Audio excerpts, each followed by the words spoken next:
quero compartilhar com os irmãos. Nós estamos nessa temática, e essa temática é desafiadora, como disse o pastor Luciano, o Evangelho segundo o mundo. Inclusive é uma proposta provocativa. Nós temos visto quanto que o mundo tem feito propostas, e por isso que nós colocamos esse tema. E hoje nós vamos falar um pouquinho sobre o Evangelho da satisfação, segundo o mundo, tá bom? O Evangelho da satisfação. E eu quero convidá-los a abrir lá no Evangelho de João, capítulo 4. Evangelho de João, capítulo 4. Os 18 primeiros versículos nós leremos. Diz assim a palavra do Senhor. Quando, pois, o Senhor veio a saber que os fariseus tinham ouvido dizer que ele, Jesus, fazia e batizava mais que os discípulos de João, se bem que Jesus mesmo não batizava e sim os seus discípulos, deixou a Judeia, retirando-se outra vez para a Galileia. E era-lhe necessário atravessar a província de Samaria. Chegou, pois, a uma cidade samaritana chamada Sicar, perto das terras de Jacó, que Jacó dera a seu filho José. Estava ali a fonte de Jacó. Cansado da viagem, assentara-se Jesus junto à fonte por volta da hora sexta. Nisto veio uma mulher samaritana tirar água. Disse-lhe Jesus: dá-me de beber. Pois seus discípulos tinham ido à cidade para comprar alimentos. Então lhe disse a mulher samaritana: como sendo tu judeu, pede de beber a mim, que sou uma mulher samaritana? Porque os samaritanos não se dão bem, os judeus não se dão bem com os samaritanos. Replicou-lhe Jesus: se conheceras o dom de Deus e quem é o que te pede, dá-me de beber, tu lhe pediria e ele te daria água viva. Respondeu-lhe ela: Senhor, tu não tens com que tirar, e o poço é fundo. Onde, pois, tens água viva?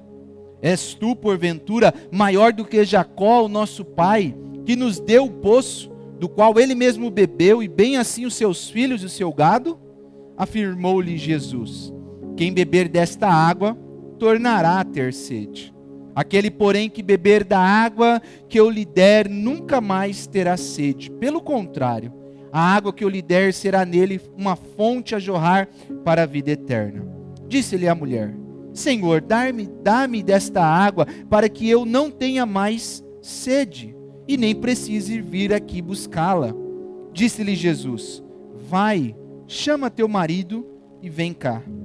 Ao que lhe respondeu a mulher: não tenho marido. Replicou-lhe Jesus: bem disseste, não tenho marido, porque 5 maridos já tivestes, e este que agora tens não é teu marido. Isto disseste com verdade. Irmãos, tem uma igreja que iria ser inaugurada em um bairro novo nos Estados Unidos, e eles fizeram o seguinte convite para os vizinhos, a população em volta: oi, vizinho, finalmente uma nova igreja para aqueles que desistiram de ir à igreja. Sejamos francos, muitas pessoas não são ativas nas igrejas nesses dias. Por quê? Muitas vezes os sermões são chatos e não tem nada a ver com a vida do dia a dia. Várias igrejas parecem mais interessadas em sua carteira do que em você. Os membros não são gentis para com os visitantes. Você tem dúvidas sobre o tipo de cuidado do berçário para com seus pequenos. Você acha que ir à igreja deveria ser agradável? Bem, nós temos boas novas para você. A Valley Church é uma nova igreja projetada para atender às suas necessidades e satisfações. Na Valley Church, você vai fazer novos amigos, conhecer seus vizinhos, apreciar uma música emocionante com um sabor contemporâneo, ouvir mensagens positivas e práticas que vão elevá-lo a cada semana. Por exemplo, como se sentir bem consigo mesmo, como superar a depressão, como ter uma vida plena e bem-sucedida, como lidar com seu dinheiro sem que ele manipule você, os segredos da vida bem-sucedida na família, como superar o estresse. Confie os seus filhos aos cuidados do berçário realizado por trabalhadores dedicados. E aí eles terminam. Por que não se animar em vez de ter uma decepção neste domingo? Parece uma coisa inventada, mas é um fato real, narrado pelo teólogo Michael Horton no seu livro Cristianismo em Crise. E esse tipo de anúncio nós vemos que fica evidente como que o evangelismo foi trocado por uma espécie de marketing, cujo objetivo é deixar o consumidor satisfeito. Essa é a ideia, é isso que nós vamos falar um pouco sobre o evangelho da satisfação.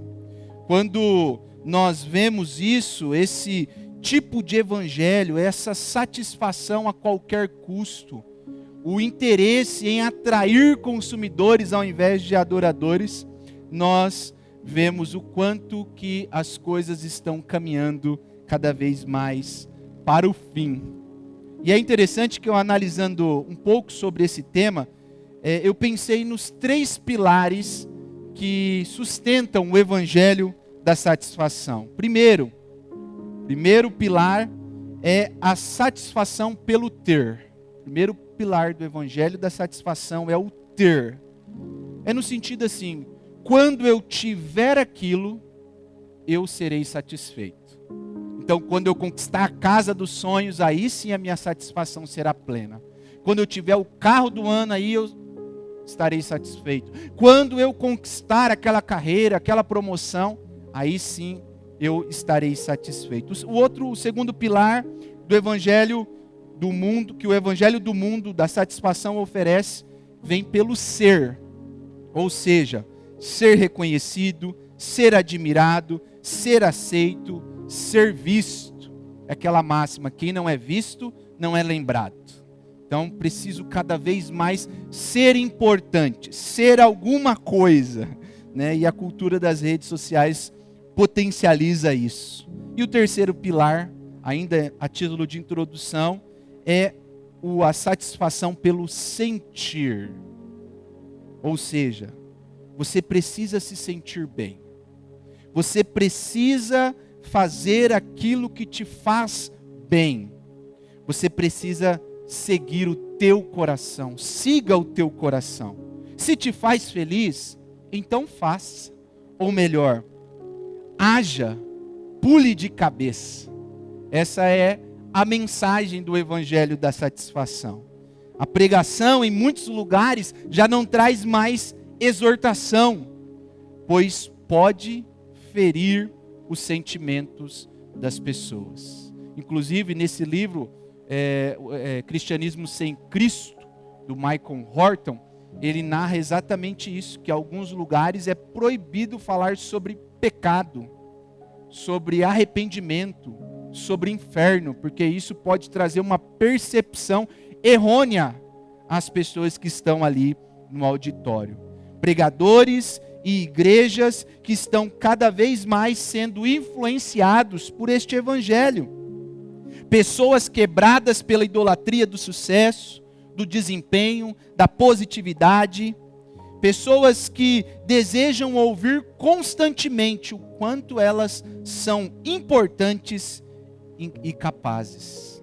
Essas mensagens têm ensinado as pessoas que elas não precisam de arrependimento de pecados. Aliás, em muitos lugares, tem-se a ideia que no ato da conversão, você já entra num estado de perfeição. E como se as boas novas do Evangelho se tornasse uma espécie de trampolim para algo maior e mais relevante.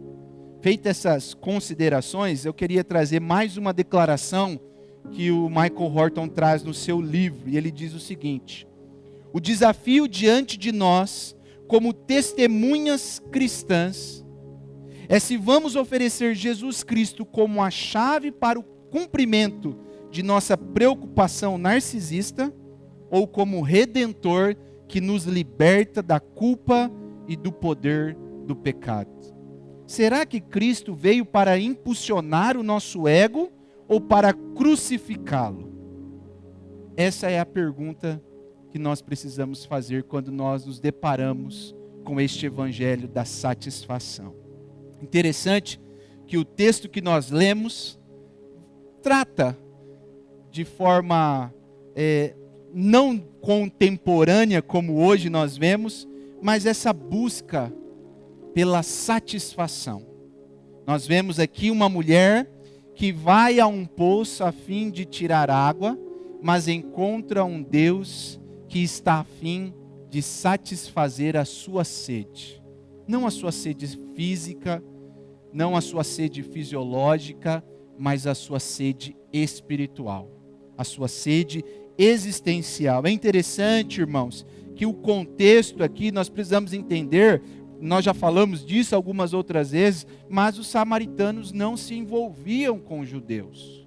E por isso que tem toda essa história, essa réplica, esse questionamento da mulher com Jesus pedindo água, porque quando a nação de Israel foi tomada, pelos assírios, e a capital da Samaria, que era a capital de Israel, o reino do norte, foi tomada, o rei assírio trouxe várias pessoas de diversos lugares, de outras religiões, para povoar Samaria. E aí aconteceu uma espécie de miscigenação. E foi este povo, misturado, que tentou ajudar na construção do templo, quando eles retornam para Jerusalém, para a região de Israel. Mas eles foram proibidos, e aí começaram toda aquela reviravolta dos samaritanos contra os judeus. Mas, especificamente no ano de 128 a.C., um homem chamado João Icárnios, que era uma espécie de rei judeu, ele destruiu o templo que havia em Samaria e devastou também Samaria.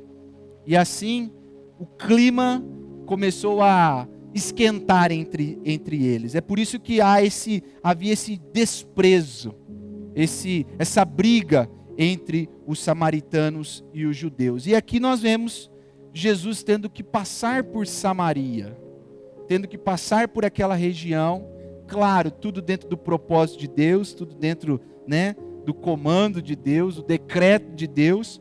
Mas Jesus, ao passar por ali, ele se depara com um poço, e naquele poço, por volta do meio-dia, ele encontra uma mulher vindo tirar água, e não era normal. Não era normal uma mulher ao meio-dia retirar água. Normalmente as mulheres retiravam logo cedinho, uma por conta do sol. O meio-dia o sol ia estar escaldante. Claro, havia muitas coisas que estavam nas entrelinhas da história daquela mulher. Mas Jesus então inicia um diálogo com aquela mulher, a fim de mostrar que ela, na verdade, estava procurando água para matar a sua sede física, mas o que ela precisava era matar a sua sede espiritual, a sua sede, o seu vazio existencial. E aqui a grande ideia, irmãos, que eu trago desse texto é que Jesus é o único que pode saciar a sede das nossas almas. Diante desse evangelho de satisfação a qualquer custo, busca desenfreada por prazeres, por sucesso, por conquistas. E nós não dizemos, irmãos, que isso é ruim, mas se estas coisas tomam o lugar de Deus, elas viram idolatria. A satisfação tem que estar em uma pessoa, Jesus Cristo. E aqui nesse diálogo, Jesus então queria destacar 3 ações de Jesus na vida dessa mulher. 3 ações que Jesus faz, que age na vida dessa mulher, que é revelar, que é oferecer e é transformar. Esses são os 3 pontos.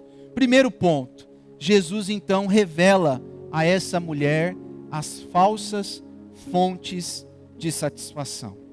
No verso 13, Jesus diz assim: afirmou-lhe Jesus: quem beber desta água tornará a ter sede. No verso 15 ao verso 18, Jesus diz a palavra, né? Disse a mulher: Senhor, dai-me dessa água para que eu possa, para que eu não tenha mais sede e nem precise vir aqui buscá-la. Disse-lhe Jesus: vai, chama o teu marido e vem cá. Ao que lhe respondeu a mulher: não tenho marido. Replicou Jesus: bem disseste, não tenho marido.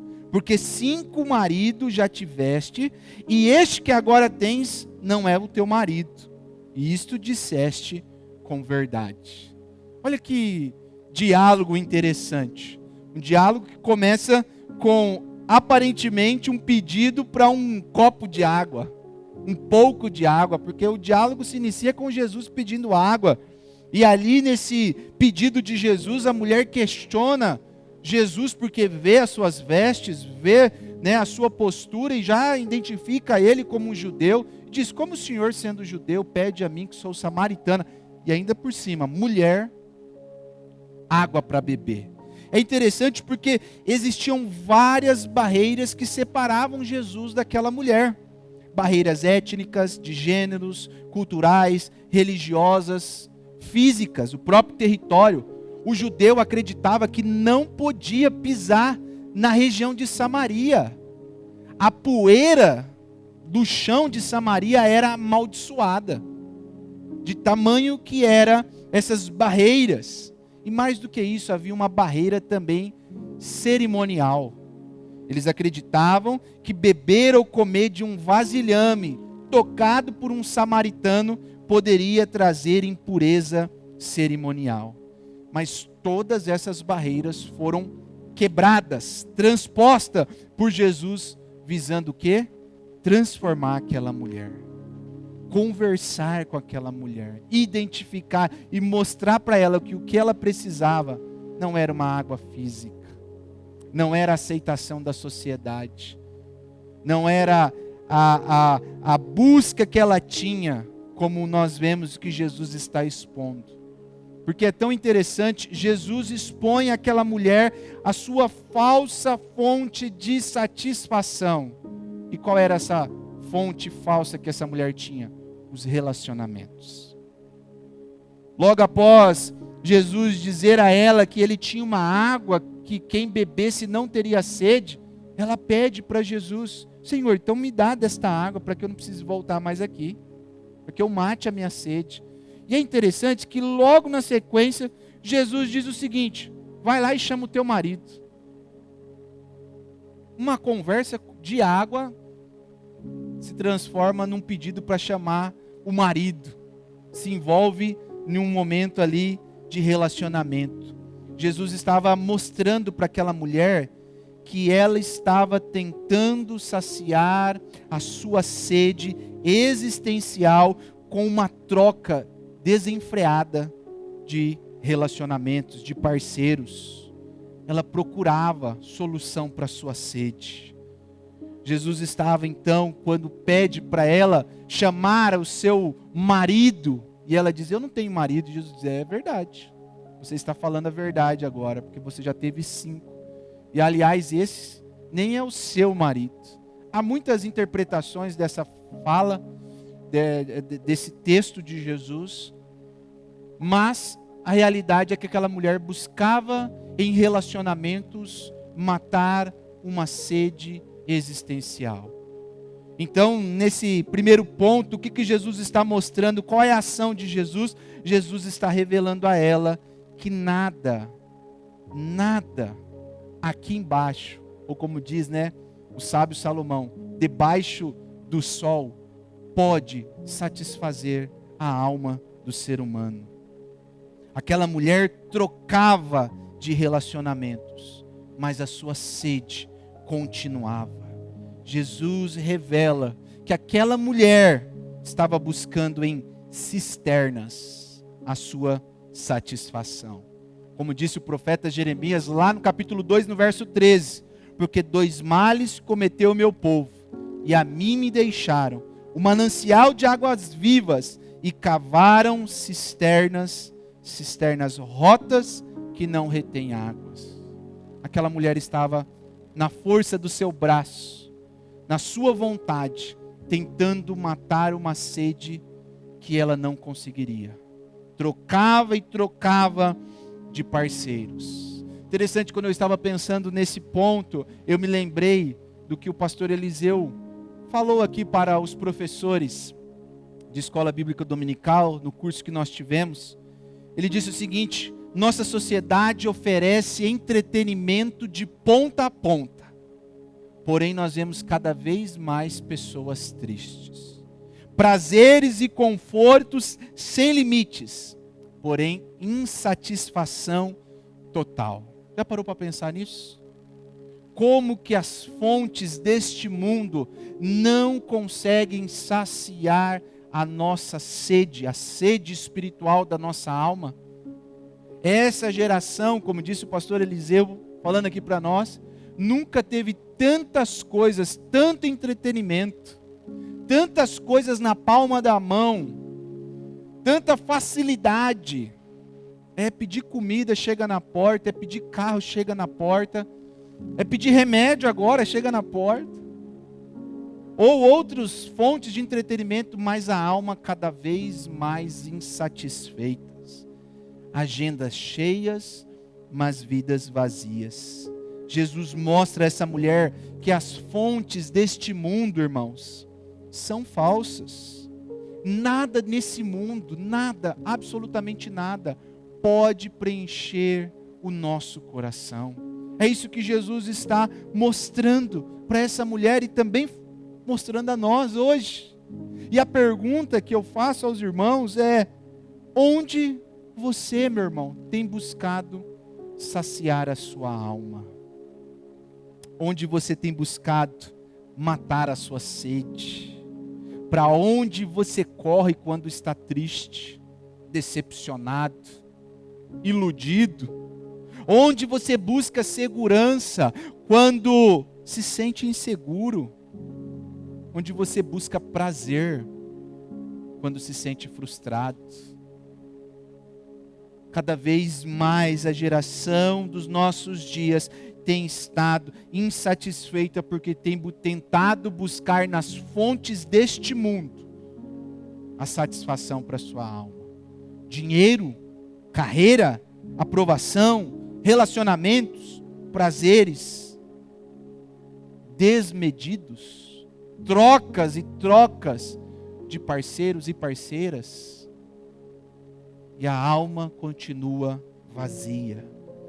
Nenhuma dessas fontes poderá saciar o nosso coração.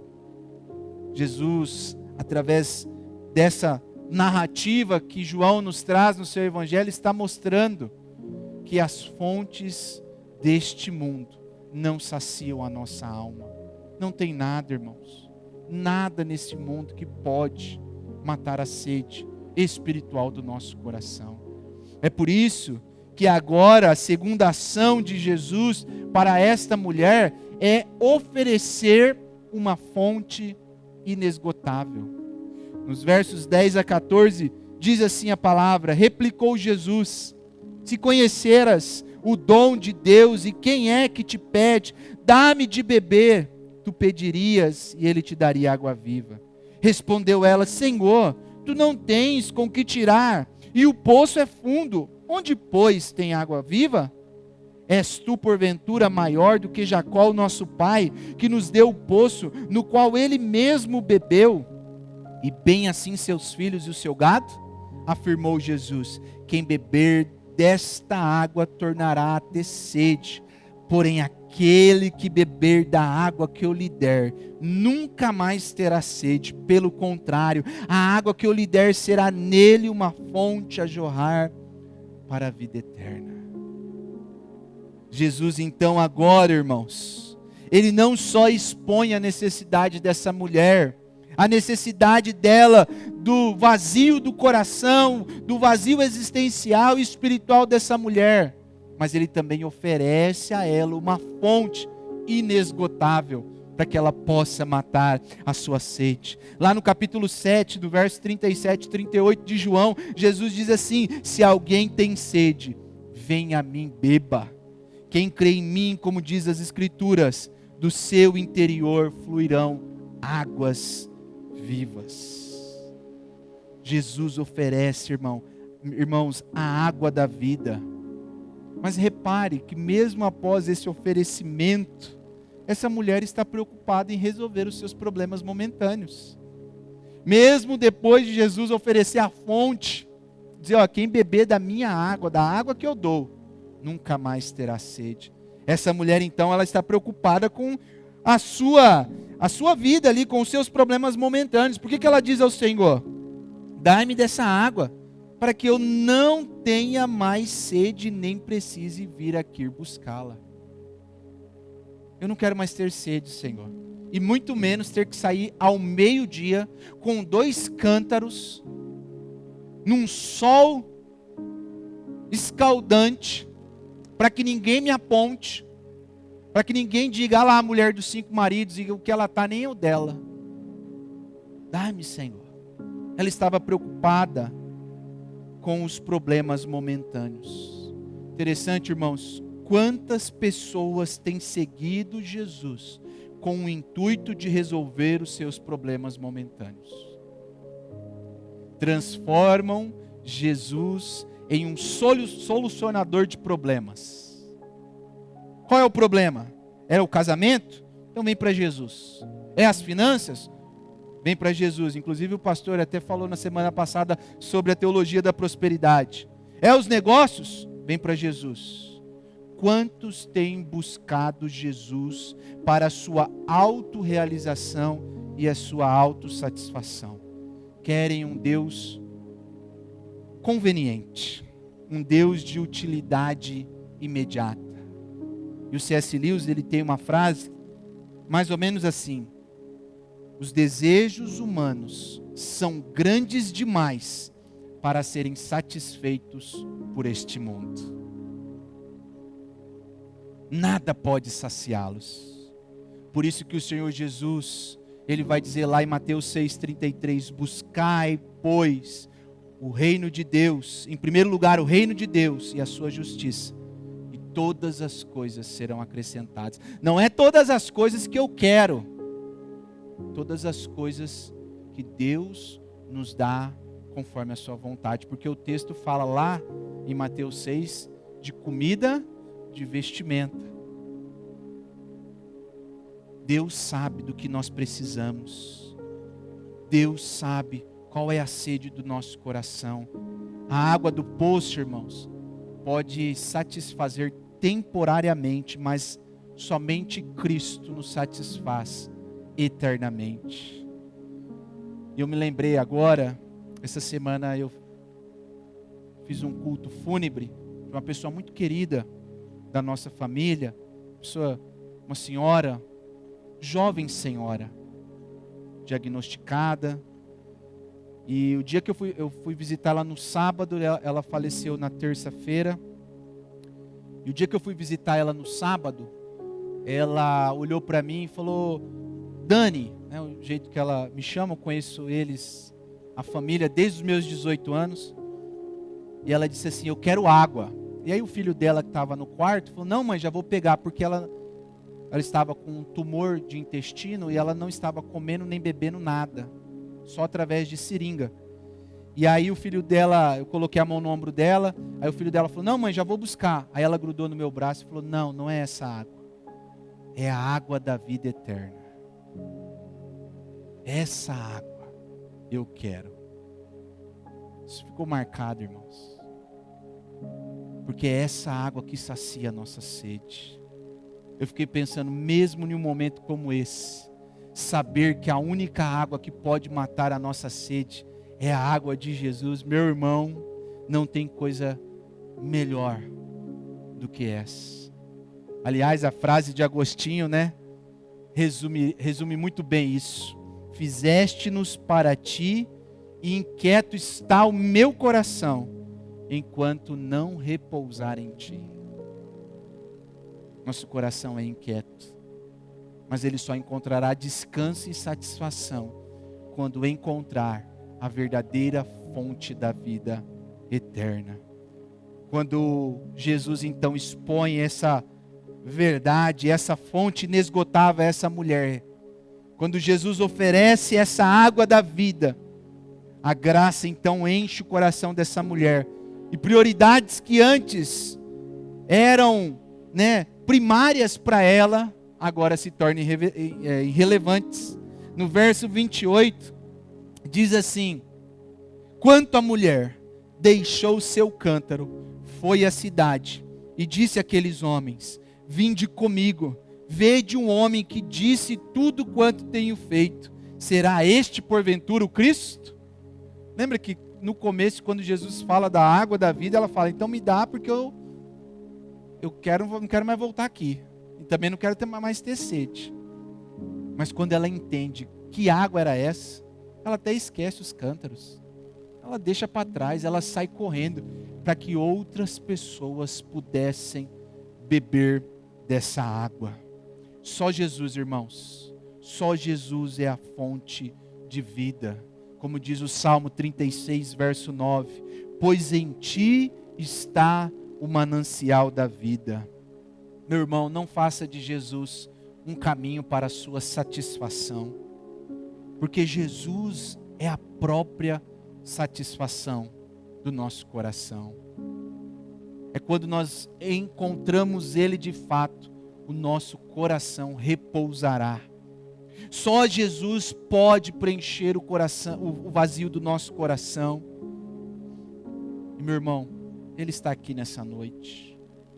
Não sei onde você tem buscado, em quais cisternas você tem buscado, mas Jesus está nessa noite aqui, para que você possa beber dessa água, para que você possa ser preenchido por essa água. O que você precisa nessa noite, meu irmão? O que você precisa? Já parou para pensar? O que você precisa que Jesus, a não ser Jesus, Jesus é tudo que nós precisamos.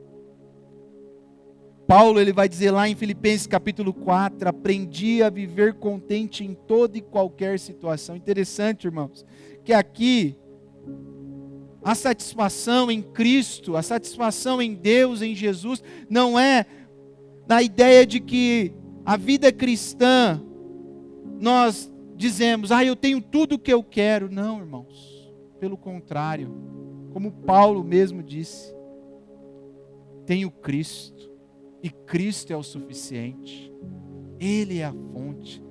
Se nós temos Cristo como a nossa fonte, irmãos, os problemas vão continuar sendo problemas, mas não vão tirar a paz do nosso coração.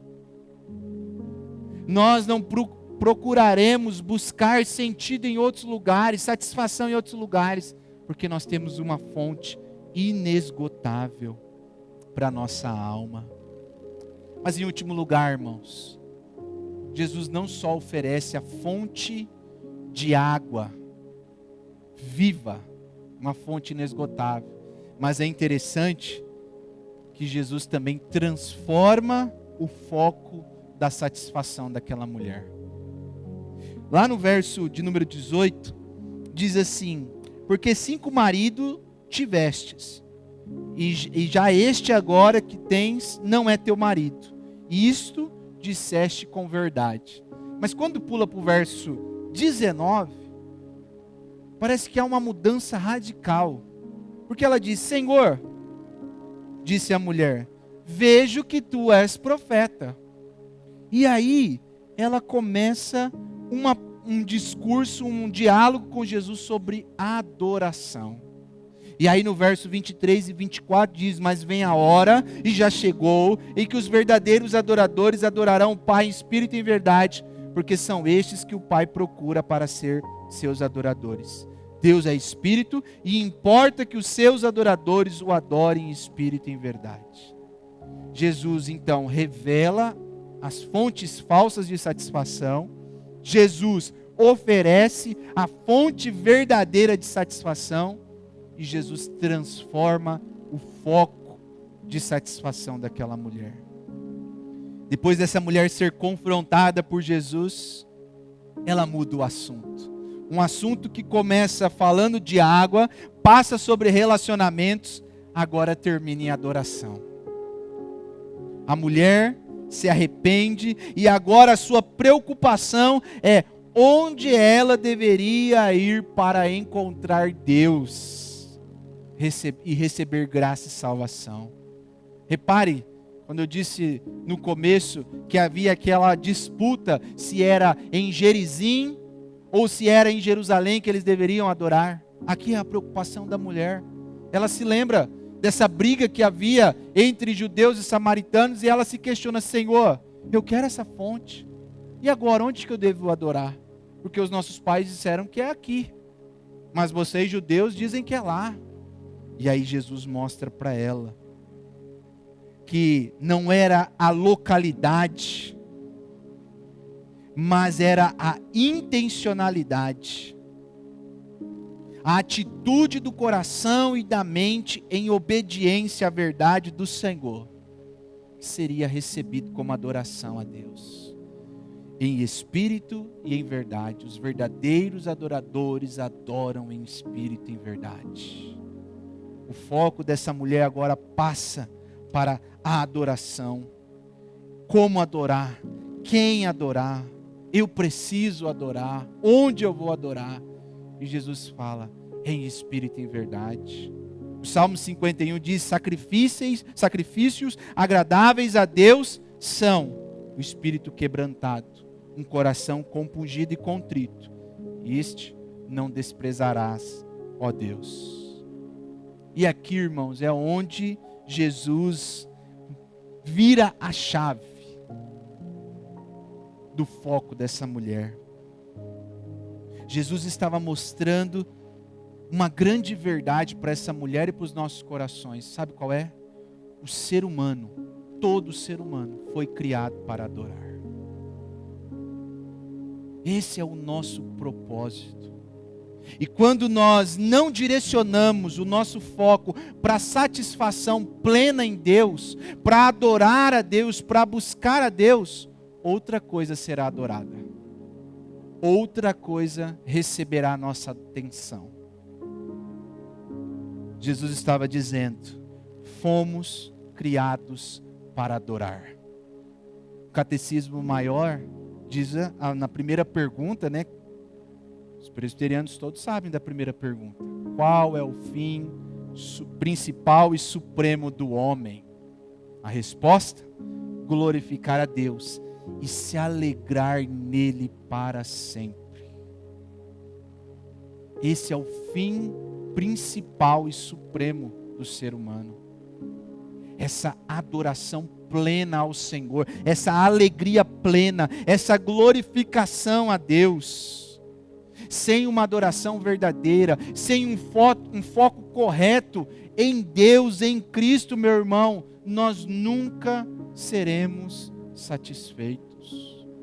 É por isso que muitas igrejas têm oferecido o evangelho da satisfação, porque o foco não está em Deus, mas no homem. Alguém sabiamente disse, e eu não me lembro quem, que muitos lugares têm divinizado o homem e humanizado a Deus. Esse é o foco do evangelho da satisfação. Mas a verdadeira satisfação é centralizada em Deus. Onde você tem colocado o seu foco de adoração? Como você tem adorado ao Senhor? Como você tem direcionado a alegria e a satisfação do seu coração em Deus? Meu irmão, você tem buscado ao Senhor somente para atender às necessidades, os problemas momentâneos, Ou você tem tido a certeza que Ele é a única fonte de satisfação para a sua alma? A mulher samaritana chega ao poço pensando que precisava de água, mas na verdade ela precisava de Cristo. Talvez, meu irmão, você que está aqui nessa noite, você que vai estar nos acompanhando através desse vídeo, tem ido a Cristo, ou tem pensado em ir a Cristo, por outras razões, como por exemplo, eu preciso melhorar o meu casamento, eu preciso aumentar as minhas finanças, eu preciso que Deus dê uma solução para o meu dinheiro, eu preciso ser reconhecido, eu preciso receber aquela promoção. Senhor, eu vou fazer uma prova contigo para que aquela porta se abra. Eu preciso que alguma coisa aconteça. E sempre indo ao Senhor no intuito de retirar do Senhor algo que possa satisfazer momentaneamente o coração. Mas eu e você, meu irmão, precisamos realmente de Jesus. Precisamos ouvir o convite dele nessa noite e responder com o coração alegre.